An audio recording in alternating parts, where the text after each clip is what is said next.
구브로에서 난 레이족 사람이 있으니 이름은 요셉이라. 그리 일컬어 바나바라, 번역하면 유료의 아들이라 하니, 그가 밭이 있음에 팔아 그 값을 가지고 사도들의 발 앞에 두니라. 아멘. 성도들의 신앙생활하는 모습을 가만히 지켜보면 믿음이 좋은 것과 덕을 세우는 것과는 별개의 문제라는 것을 종종 느낄 때가 있습니다. 믿음은 좋은데 신앙은 좋다고 말은 하는데 덕을 끼치지 못하는 그런 삶의 모습 때문에 불신자 또는 또 다른 지체들에게 조차 비난의 대상이 되는 경우를 종종 보기 때문에 그렇습니다. 덕을 세우지 못하는 믿음이라고 하는 것은 아무런 의미가 없는 믿음인 것이죠. 그래서 사도 베드로는 말하기를, 베드로후서 1장 5절에서 이렇게 말해요. 너희가 더욱 힘써 너희 믿음의 덕을 공급하라. 이렇게 우리에게 권면하죠. 믿음의 덕을 세운다는 것은 무엇을 말합니까? 그것은 믿음에 따른 행함을 가지라는 것입니다. 믿음 따로 행함 따로가 아니라, 믿음의 고백 따로 삶의 모습 따로가 아니라 믿음의 고백답게 삶의 행동이 있어야 된다는 것이죠. 그 믿음의 행함이 구체적으로 공급되어질 때 그 믿음은 많은 사람들에게 은혜를 끼치고 교회에 유익을 주게 된다는 겁니다. 초대교회에서 이러한 덕을 세워서 하나님의 교회에 큰 은혜를 세운 한 사람을 만나게 되어지는데 누구입니까? 바로 바나바죠. 바나바는 사도가 아니었습니다. 바나바는 자기의 전 재산을 교회에 바쳐드린 사람이었지만 나중에 예루살렘 교회에서 7 집사를 선출했을 때 피택된 자도 아니었습니다. 그럼 바나바는 누구입니까? 바나바는 어떤 사람입니까? 그저 구원받은 하나님의 자녀였고 우리와 똑같은 교회의 성도였습니다. 그에게는 어떠한 직분도 주어지지 않았고, 그렇지만 바나바는 하나님을 그 누구보다도 열심히 섬겼던 신실한 그리스도인이었죠. 그는 비록 집사는 아니었지만, 비록 사도도 아니었지만 그 어떤 집사보다도 그 어떤 사도보다도 주님을 위해서 헌신하고 교회의 덕을 끼쳤던 사람입니다. 그 어떤 사람보다도 최선을 다해서 하나님을 섬기면서 살았던 사람이죠. 우리 교회에 이렇게 바나바처럼 아무런 직분은 없지만 오직 성도의 신분만을 가지고서도 하나님을 신실하게 섬기는 성도들이 많아지면 많아질수록 우리 교회는 건강한 교회, 힘이 있는 교회, 성령 충만한 생명의 공동체가 될 것입니다. 바나바는 그에게 붙여진 별명대로 상처받고 소외받는 성도들을 찾아가서 격려해 주었고, 영적으로 침체되고 시험에 빠진 성도들을 찾아가서 위로하면서 다시금 회복시키는 일을 힘썼던 사람입니다. 그러므로 바나바가 가는 곳마다 성도가 세움을 받았고 하나님의 이름이 높임을 받는 역사가 일어나게 되었던 겁니다. 하나님은 이 시대에 이런 바나바 같은 사람을 찾고 계십니다. 자, 지난 시간 우리가 살폈던 것이 무엇입니까? 하나님의 은혜가 임하자 모두가 자기의 것을 자기 것으로 여기지 않고 소유권의 청지기 정신을 가지고 모두가 유무상통하는 삶을 살아지 않았습니까? 모든 것들 팔아서 사도들의 발 앞에 놓고 함께 덕을 세우며 했던 모습들을 보았습니다. 자, 그 중에 한 사람, 오늘 우리는 바나바를 만나게 되어지는데 그 바나바가 어떤 삶을 살았는지 구체적으로 그의 삶의 모습 특징들을 살피면서 오늘 우리도 이 시대 바나바들이 다 되시기를 바랍니다. 성경이 말한 바나바의 첫 번째 삶의 특징은 사람을 세우는 사람이었음을 보게 되어지는데요. 36절 말씀을 다시 한번 보십시오. 구브로에서 난 레이족 사람이 있으니 이름은 요셉이라. 사도들이 일컬어 바나바라, 번역하면 위로의 아들이라 하니. 사람들은 자신의 이름 말고 별명 혹은 별칭을 하나 두 개쯤 가지고 있지 않습니까? 이름은 보통 부모님이 주어지게 되어집니다. 흔히 부모님이 바라는 사람이 되라고, 이런 사람이 되라고 그 의미를 좋게 해서 이름을 자식들에게 붙여서 이름을 지어주게 되어지죠. 따라서 이름이라고 하는 것은 그 사람이 어떠한 사람인지를 보여주는 것이 아니라 이러한 사람이 되라는 부모의 소망을 담아서 주는 내용이라고 할 수 있습니다. 그런데 사람이 다 그 이름대로 다 잘 되는 것은 아니지 않습니까? 그래서 사람들은 어떤 사람들에게 특별한 별명을 부여해주는 경우가 많이 있지요. 물론 장난기 섞인 마음으로 별명을 부르기도 하지만 때로는 별명이 이름처럼 불려지는 경우가 참 많이 있는 것들을 봅니다. 그래서 그 사람의 별명이 그 이름보다 더 유명해지는 경우가 있는데 그 대표적 인물이 바로 오늘 본문에 등장하는 바나바이죠. 바나바의 원래 이름이 뭡니까? 요셉이라고 되어져 있습니다. 그런데 요셉이라고 부르지 않고 바나바라고 불렀습니다. 그래서 오늘 우리에게도 바나바는 요셉으로 알려져 있는 것이 아니라 그의 별칭인 바나바로 우리에게 기억되어지고 알려져 있죠. 근데 그 바나바의 뜻이 뭐라고요? 번역하면 위로의 아들, 권면의 아들, 그런 뜻을 가지고 있습니다. 바나바의 별명을 누가 붙여줬습니까? 이름은 요셉이라 누가요? 사도들이 일컬어 바나바라. 사도들이 붙여준 별명이죠. 바나바는 어느 날 뚝딱하고 하늘에서 떨어진 인물이 아닙니다. 추측으로는 70명의 제자 가운데 한 사람으로 생각이 되는데 사도들은 항상 본래 이름인 요셉의 행동을 주위에서 관찰하며 지켜보았습니다. 그런데 그 요셉이 너무나 사람들을 잘 위로하는 것입니다. 시리에 빠진 사람들, 낙담하는 사람들, 좌절하는 사람, 큰 어려움에 빠져있는 사람들을 잘 찾아가서 피스메이커로 잘 격려하고 위로하는 모습을 보았습니다. 참으로 좋은 상담자였던 거죠. 그를 만나면 사람이 회복이 되어지고 그를 만나면 생기를 얻고 용기를 얻는 사람들이 한두 명 생겨나기 시작하고 많은 사람들이 생겨나기 시작을 했던 거죠. 어떤 사람은 항상 사람에게 상처를 주고 절망을 주고 힘들게 하는 사람이 있는가 하면 반대로 또 어떤 사람은 사람들을 힘나게 만들고 소망과 격려와 칭찬을 아끼지 않는 사람도 있습니다. 그 일에 탁월했던 사람이 누구냐? 바로 요셉이라는 사람이에요. 그래서 사도들은 그 요셉을 어느 날부터 가만히 지켜보다가 야, 저 사람 삶을 보니까 바나바 같아. 정말 위로하는 사람이야. 격려하는 사람이야. 바나바야 바나바야. 그렇게 부르기 시작한 거죠. 그래서 요셉이 등장하면 나중에는 아예 요셉이라 부르지 않고 바나바 이렇게 부르기를 시작한 겁니다.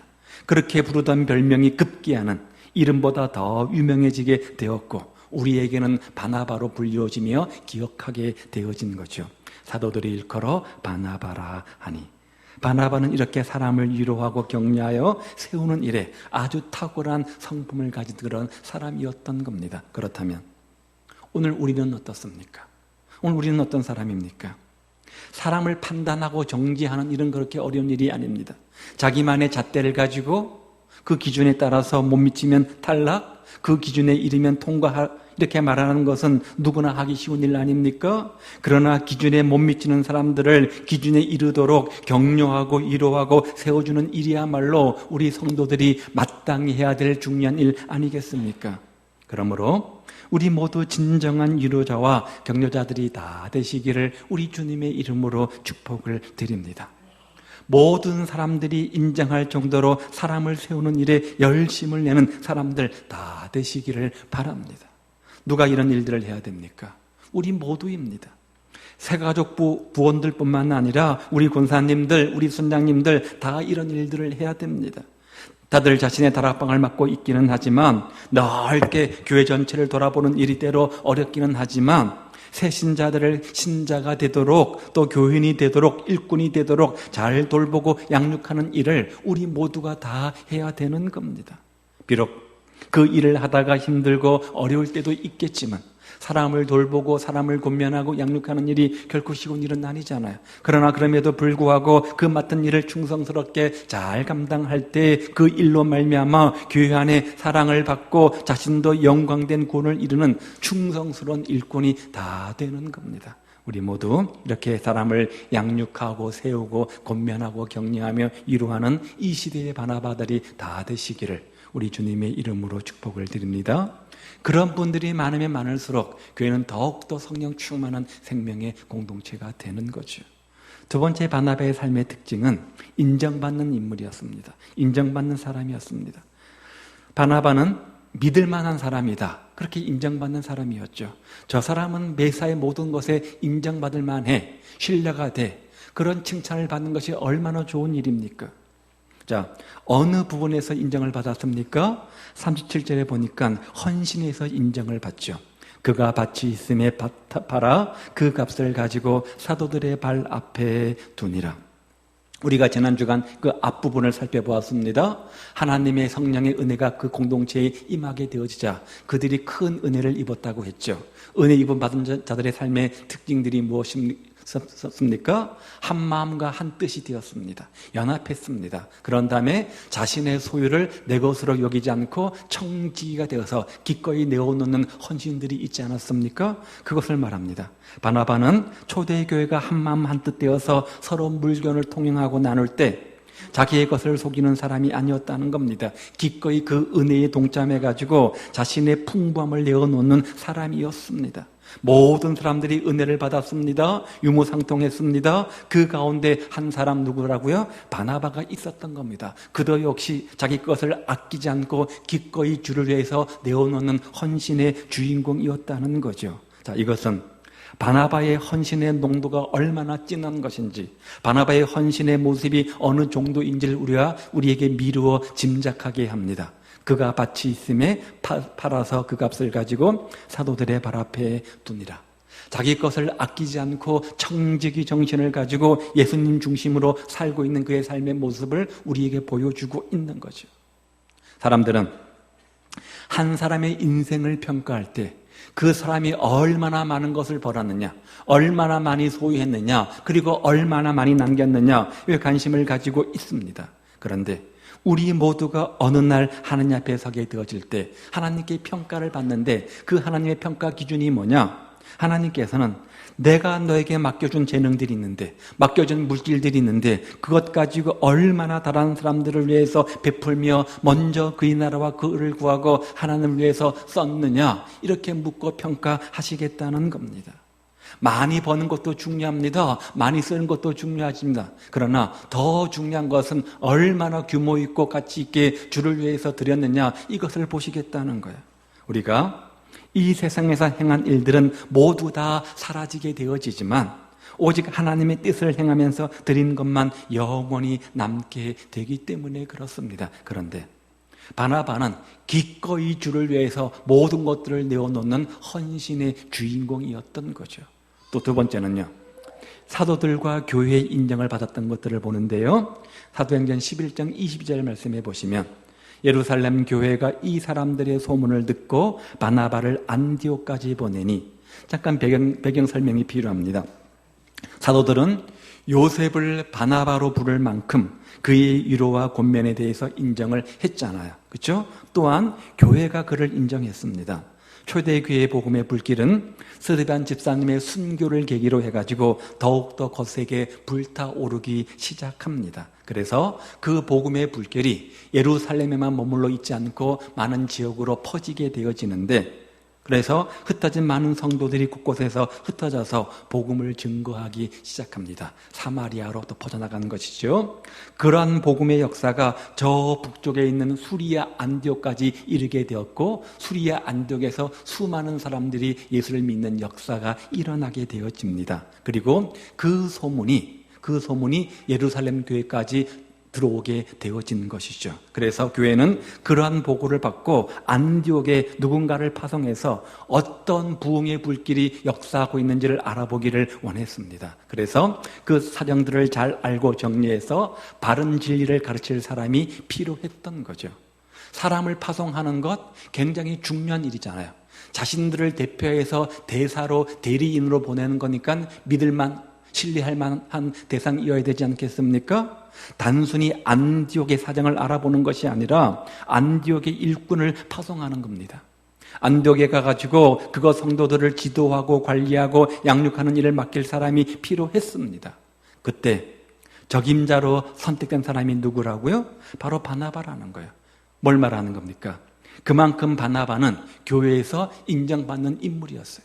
교회에서 인정받는 사람, 믿을 만한 사람이니까 대표자로 보낸 것 아니겠습니까? 그래서 바나바는 교회의 인정을 받아서 안디옥으로 파송받는 선교사가 되어집니다. 세 번째는요, 사람들에게 인정을 받았습니다. 자, 11장 26절에 보면 바나바가 사울을 찾으러 다소에 가서 만남에 안디옥에 데리고 와서 둘이 교회에 1년간 모여 있어요. 여기 교회는 뭡니까? 파송된 안디옥 교회를 말하는 것이죠. 큰 무리를 가르쳤고 제자들이 안디옥에서 비로소 그리스도인이라 일컬음을 받게 되었다.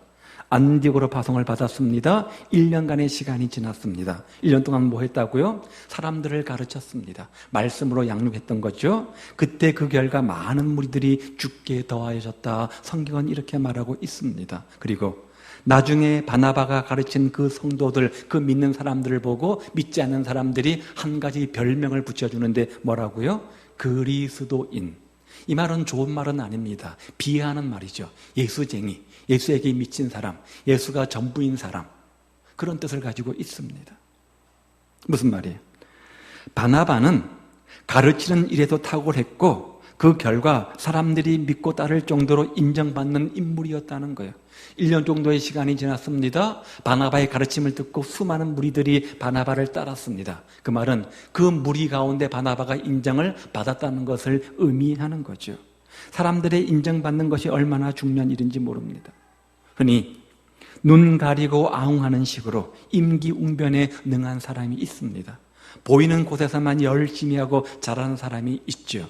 그러나 오랜 시간이 흐르면 이렇게 1년이 가고 2년이 가면 다 드러나게 되어져 있습니다. 가면 쓴 것이 다 벗겨집니다. 환히 밝히 다 드러나게 되어집니다. 그런데 바나바는 시간이 흐를수록 더욱더 사람들에게 인정받는 사람이었다. 이렇게 성경은 말하고 있는 거죠. 교회 공동체의 인정을 받았습니다. 또 가르치는 사람들에게, 무리들에게 인정도 받았습니다. 또 한 가지, 하나님께 인정받는 사람이죠. 주를 섬겨 금식할 때에 성령이 이르시되 내가 불러 시키는 일을 위하여 바나바와 사울을 따로 세우라 하시니 훗날 안디옥 교회에서 선교사를 파송하게 되어집니다. 어디로 파송하냐면 지금의 터키 소아시아 지역으로 파송하게 되어지잖아요. 그래서 잘 아는 대로 2명이 파송받게 되어지는데 바나바와 바울이 안수받고, 그렇죠? 제1차 선교 여행을 떠나게 되어지죠. 소아시아 터키 지방으로. 자, 그때 그 장면에 보니까 누가 두 사람을 세웠냐면 성령께서 친히 이르시되, 성령께서 바나바와 사울을 세우셨다는 겁니다. 이 2 사람을 뽑아서 보내라, 그렇게 말씀하신 분이 누구라는 거예요? 성령 하나님이시라는 거예요. 뭘 의미하는 거예요? 성령님께서 사람의 일꾼을 세우실 때 지금 바나바와 사울을 세웠다. 그 말은 하나님 보시기에 바나바와 사울이 합당한 하나님의 인물이었다. 하나님께 인정받는 인물이었음을 보여주고 있는 거죠.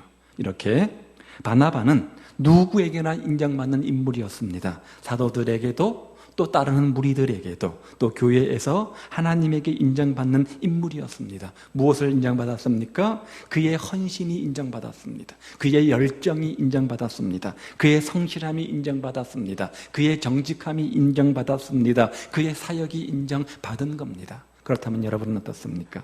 과연 나는 정말 인정받는 사람일까? 하나님께, 교회 공동체 안에서 또 다른 지체들 가운데 참으로 인정받는 사람인가? 스스로 자문자답해 보시기를 바랍니다. 바나바는 사람에게 인정받으려고, 사람들에게 보이려고 애써 노력한 것은 아니죠. 그저 맡겨진 일에 최선을 다해서 열심히 성실하게 살았을 뿐입니다. 기꺼이 주를 위해서 헌신했고, 기꺼이 순종하고, 기꺼이 최선을 다한 사람이었습니다. 그럴 때 우리도 인정받는 사람이 된다는 사실을 기억하십시오. 우리 모두 이 시대의 바나바가 되어서 하나님께 인정받고, 교회 공동체에 인정받고, 나와 함께하는 사람들에게 인정받는 그런 삶이 되시기를 우리 주님의 이름으로 축복을 드립니다. 그런 바나바 같은 삶이 있을 때 그 가정은 행복한 가정이 되는 거고, 그 교회 공동체는 은혜가 넘치는 공동체가 되는 거죠. 또 하나, 바나바의 삶의 특징은 착하고 믿음과 성령이 충만한 사람이라, 이렇게 성경은 말하죠. 사도행전 11장 24절 말씀에 보시면요, 바나바는 착한 사람이요 성령과 믿음이 충만한 사람이라 이에 큰 무리가 죽게 더하여 지더라.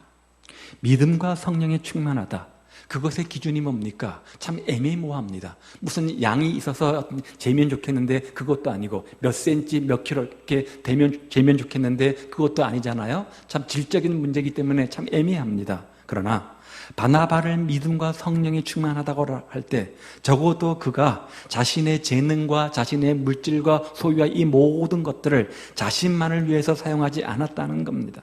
자신의 인기를 위해서 사용하지 않았다는 겁니다. 자신의 부와 명예를 위해서 쓰지 않았다는 겁니다. 오로지 하나님께 영광 돌리기 위해서 사용했고 은사를 교회의 유익을 위해서 먼저 그의 나라와 그 의를 구하는데 기꺼이 내어드리는 헌신이 있었다는 겁니다. 그 모습을 가지고 성경은 성령이 충만했다, 믿음이 충만했다 이렇게 말하고 있는 거죠. 바나바는 세상의 중심을 둔 것이 아니라 하나님께 중심을 둔 겁니다. 보이는 것에 연연한 것이 아니라 보이지 않는 영적 세계에 더욱더 관심을 갖고 있던 사람이었습니다. 사실 바나바가 안디옥에 파송되어서 떠나는 것은 결코 쉬운 결단은 아닙니다. 가까운 거리가 아닙니다. 예루살렘에서 수리아 안디옥까지 480km입니다. 굉장히 먼 거리죠. 지금처럼 교통수단이 발달되어서 쉽게 가는 것도 아니고 걸어서 가는 도보의 행진이었기 때문에 많은 어려움이 예상이 됩니다. 그리고 그것은 익숙한 지역이 아닙니다. 낯선 곳입니다. 낯선 문화가 가진 있는 지역입니다. 그러나 교회가 파송으로 보낼 때 기꺼이 순종하며 따르지 않습니까? 그곳에서 어떤 일을 만날지 아무도 장담할 수 없습니다. 그럼에도 불구하고 바나는 그곳으로 떠난 것이죠.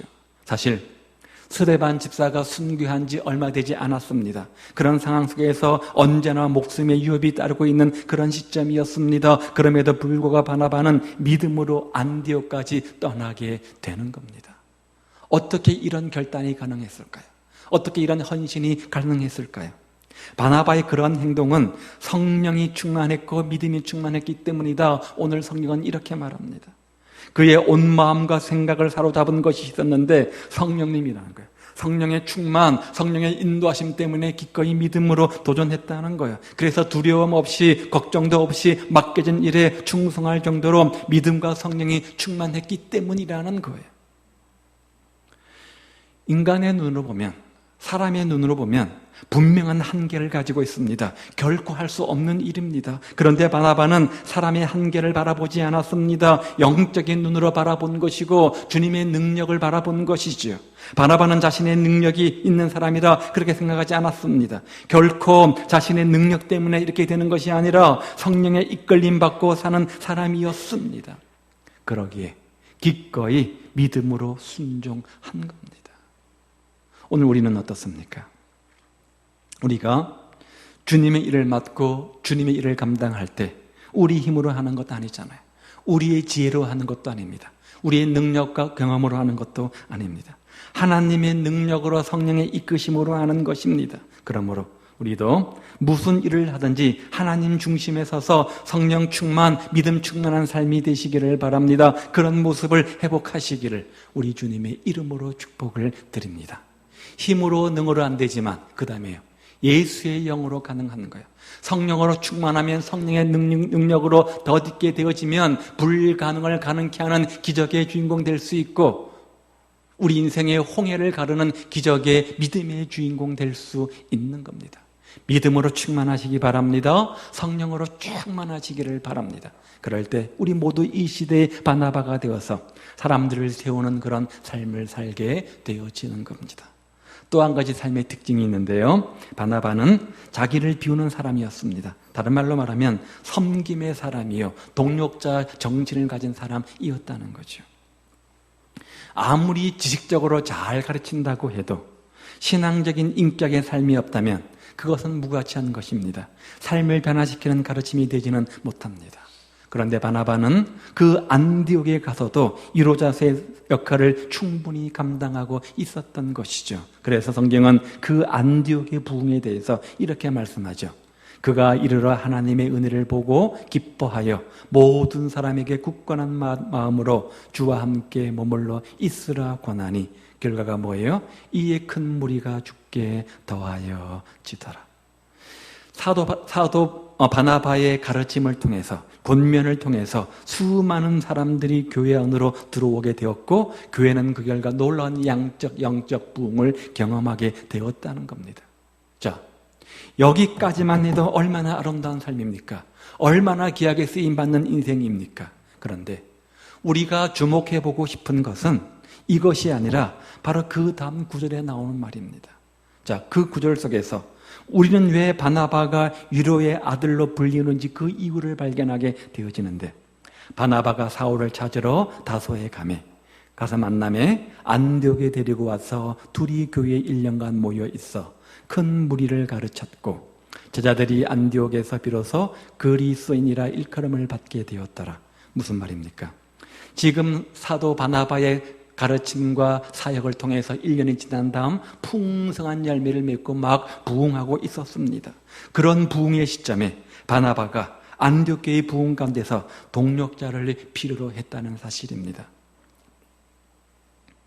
앞에서 일해본 사람이라고 한다면 성공에 대한 유혹을 받기 마련입니다. 영광과 칭찬과 인기는 혼자 누리고 싶어하는 것이 인간의 본성이잖아요. 자신의 영광과 칭찬과 인기를 함께 나누고 싶어하는 사람들은 별로 없습니다. 바나바 역시 그런 마음이었을 것입니다. 혼자 힘으로서도 이 안디옥 교회를 얼마든지 돌볼 수 있지 않았겠습니까? 비록 힘에 겹더라도 의욕을 가지고 도전해 보겠다는 생각은 왜 안 했을까요? 바나바 목사님은 그 시대의 영웅이 될 수 있는 그런 찬스를 가지고 있는 겁니다. 교회를 일으켜 세웠습니다. 많은 부흥이 일어났습니다. 그 결과 사람들의 찬사를 받을 수 있지 않았겠습니까? 그런데 하필 그 시점에서, 그 부흥의 시점에서 무명의 한 성도를 떠올리는 겁니까? 우리는 바울을 찾아 나선 바나바의 심정을 정확히 이해할 수는 없습니다. 그러나 적어도 바나바라는 그의 이름을 통해서 볼 때, 또 지금까지 그의 삶의 모습을 통해서 볼 때 맡겨진 사람들을 세우는 데 관심이 있는 사람임을 알 수 있습니다. 무슨 말이에요? 자기 자신의 인기나 명예나 영광보다는, 자신을 드러내는 것보다는 어떻게 해서라도 교회 공동체를 더욱더 아름답고 건강하게 세우는 일에 먼저 우선순위를 둔 사람이라는 거죠. 자신이 잘 되는 것은 중요하지 않습니다. 자신의 인기와 영예도 중요하지 않습니다. 적어도 그 대신 하나님의 교회를 먼저 사랑했고, 나보다도 다른 사람이라고 할지라도 그 맡겨진 영혼들을 진실로 사랑했던 사람이었던 거예요. 진짜 성도들에게 필요한 일꾼이 누군가? 내가 아니더라도 또 다른 사람이라도 좋다. 누군가라도 정말 교회 공동체를 든든히 세울 수 있다면 내가 그를 위해서 기꺼이 헌신하겠다. 그런 마음의 준비가 되어져 있는 사람인 겁니다. 이것이 하나님의 사람 바울이 공식적으로 하나님의 교회 가운데 등장하게 되는 배경이 됩니다. 그 이유는 우리가 잘 아는 대로 안디옥 교회를 통해서 두 사람이 선교사로 파송되어지고, 바울은 지금까지 전무후무한 업적을 남긴 놀라운 사도로 우리에게 기억되고 기록되어져 있습니다. 오늘 우리는 이 바나바의 모습 속에서 정말 우리에게 필요한 신앙의 인격적 자질 한 가지를 생각해 보게 되어지는데, 그게 뭐예요? 자신을 비우는 마음, 섬김의 정신, 나보다 남을 더 낮게 여기는 마음입니다. 어떤 의미에서는 동력자 정신이라고 할 수 있겠죠. 사람은 본성적으로 주인공이 되고 싶어 합니다. 그 어느 누구도 주연을 놔두고 조연을 생각하는 사람은 없습니다. 모두가 주인공을 꿈꾸고 모두가 주연이 되고 싶어 합니다. 그런데 오늘 이 바나바의 모습 속에서 우리에게 도전하는 교훈이 무엇입니까? 주님께서는 바나바의 모습을 통해서 우리에게 섬기는 자의 원리를 가르쳐주고 있는 겁니다. 동력자의 정신의 중요성을 강조하고 있는 겁니다. 그렇다면 오늘 우리에게 이런 바나바 같은 동력자들이 많이 필요하지 않습니까? 적절한 주님의 일을 위해서 적절한 은사를 가진 사람들을 발견하고 그를 기꺼이 세워줄 수 있는 사람, 비록 내가 쓰임받지 못한다고 할지라도 나보다 더 재능이 있고 더 은사가 있는 형제자라면 기꺼이 그를 추천해주고 뒤에서 그를 도와줄 수 있는 사람, 그런 사람이 필요하지 않습니까? 신약의 성경 역사 가운데 커다란 핵을 그었던 사도 바울, 우리는 주님을 향한 그의 열정과 비전 앞에 저절로 고개가 숙여지고 뜨거운 그 주님 사랑, 그 열심을 우리가 모두 본받고 싶어 합니다. 그런데 그렇게 하나님 앞에 귀하게 쓰임받았던 바울이 있기까지는 그를 뒤에서 이름 없이 위로하며 세우며 격려해주고 섬겼던 위로의 사람 바나바가 있었음을 기억하십시오. 우리 모두 위로의 사람 바나바가 되어서 우리 주변에서 힘 잃고 낙심하여 넘어져 있는 사람들을 세워주는 일에 귀하게 쓰임받으면서 남은 생애를 다 살아가시기를 우리 주님의 이름으로 축복을 드립니다. 사람을 세우는 사람, 모든 주변 사람들에게 인정받는 사람, 믿음과 성령이 충만한 사람, 섬김의 정신, 동력자의 정신에 투철한 사람, 그 시대의 바나바들이 다 되시기를 바랍니다. 하나님의 일은 함께 헌신하고 동력 이루고 양보하며 세워주는 사람들이 하는 것입니다. 주님의 일 한다고 해서 화려하지 않아도 상관없습니다. 뛰어나지 않아도 상관없습니다. 참으로 그 속에 진리가 살아있으면 되는 겁니다. 은혜가 넘치면 되는 겁니다. 그러므로 우리가 함께 동력자 정신을 가지고 함께 동력을 통해서 사람을 세워가는 아름다운 믿음의 동력이 우리 가운데 가득하시기를 우리 주님의 이름으로 축복을 드립니다. 어디에서요? 다락방 안에서, 부서 안에서, 전도회 안에서 서로 사랑하며 세워주는 아름다운 믿음의 공동체가 될 수 있기를 누구를 통해서요? 이 시대의 바나바에는 나를 통해서, 우리 모두를 통해서 그런 은혜가 넘치시기를 우리 주님의 이름으로 축복을 드립니다. 기도하겠습니다. 오늘 바나바가 우리에게 교훈하는 것이 무엇입니까? 우리가 지난 주간 은혜 받은 자의 삶의 특징들을 살펴보았습니다. 그 대표적 인물 한 사람을 성경은 꼽고 있는데 바로 바나바죠. 바나바는 사람을 세우는 사람이었습니다. 격려하고 섬기며 권면하며 위로하는 사람이었습니다. 또요, 인정받는 사람이었습니다. 물질의 헌신에 인정받았고요, 사역의 열심으로 인정받았고요, 교회 공동체에 인정받는 사람이었습니다. 믿음과 성령이 충만한 사람이었습니다. 섬김의 정신, 동력자 정신이 투철한 사람이었습니다. 하나님은 오늘 이 시대에 이런 바나바를 우리에게 요구하시는데, 자, 그렇다면 오늘 여러분의 삶은 어떠합니까? 여러분은 사람을 세우는 자의 삶입니까? 주변 사람들에게 인정받습니까? 여러분의 신앙과 섬김을 본받고 싶어하는 성도들이 있습니까? 믿음과 성령으로 충만하십니까? 섬김의 정신이 있습니까? 동력자의 정신이 있습니까? 우리 안에 이런 바나바 같은 삶의 특징들이 나타나게 하셔서 나 때문에 우리 가정이 회복되어지고 나 때문에 우리 교회 공동체 안에 놀라운 성령의 은혜가 머무는 그런 아버지 이 시대의 바나바들이 다 되게 하옵소서. 함께 기도합니다.